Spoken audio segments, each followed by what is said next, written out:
Everybody asking how we doing, say we good. Don't need no one to tell me how to live just like they would. It ain't their business but they in it, I don't know why. Revolved around my life after I found another.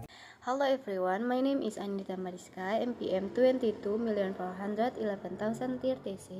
Class Management 22A. Aspek-aspek penilaian bisnis. Pengertian. Aspek penilaian bisnis adalah berbagai faktor yang dipertimbangkan untuk menentukan kelayakan dan potensi suatu usaha. Penilaian ini dilakukan secara menyeluruh dengan mempertimbangkan berbagai aspek yang paling terkait untuk membangun para pengusaha dalam mengambil keputusan yang tepat dan meminimalisir risiko kegagalan. Berikut adalah beberapa aspek utama dalam penilaian bisnis. 1. Aspek pasar dan pemasaran. Analisis pasar, memahami target pasar, tren industri, dan potensi permintaan untuk produk atau layanan yang ditawarkan. Strategi pemasaran, menentukan strategi yang tepat untuk menjangkau strategi pasar, membangun brand awareness, dan meningkatkan penjualan. 2. Aspek manajemen dan organisasi. Struktur organisasi, menentukan struktur organisasi yang tepat untuk mengelola bisnis secara efektif. Tim manajemen, membangun tim yang kompeten dan berpengalaman untuk menjalankan bisnis. Sumber daya manusia, menentukan kebutuhan sumber daya manusia dan strategi perekrutan. 3. Aspek keuangan, analisis biaya, menghitung biaya awal, biaya operasional, dan biaya operate. Proyeksi keuangan, membuat proyeksi pendapatan, laba, dan arus kas untuk periode tertentu.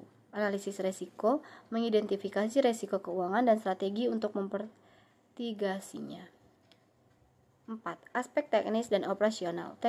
Teknologi, menentukan teknologi yang dibutuhkan untuk menjalankan bisnis. Proses operasi, merencanakan proses operasi yang efektif dan efisien. Lokasi, memilih lokasi yang tepat untuk menjalankan bisnis. 5. Aspek hukum. Perizinan usaha, mengurus izin usaha yang diperlukan sesuai dengan peraturan yang berlaku. Perjanjian dan kontrak, memahami dan membuat perjanjian dalam kontrak yang diperlukan. Hak kekayaan intelektual, melindungi hak kekayaan intelektual atas produk atau layanan yang ditawarkan. 6. Aspek ekonomi dan budaya. Dampak ekonomi, menganalisis dampak ekonomi dari bisnis seperti menciptakan lapangan kerja dan pertumbuhan ekonomi. Dampak sosial, menganalisis dampak sosial dari bisnis seperti peningkatan kesejahteraan masyarakat dan pelestarian budaya. 7. Aspek dampak lingkungan. Analisis dampak lingkungan, menganalisis dampak bisnis terhadap lingkungan. Strategi mitigasi, menentukan strategi untuk memitigasi dampak negatif terhadap lingkungan. Penilaian bisnis yang komprehensif akan membantu para pengusaha dalam mengembangkan keputusan yang tepat dan minimalisir resiko kegagalan. Dengan memahami berbagai aspek yang perlu dipertimbangkan, pengusaha dapat menyusun strategi yang efektif dan mencapai tujuan bisnisnya. Thank you for listening. Everybody asking how we doing, say we good. Don't need no one to tell me how to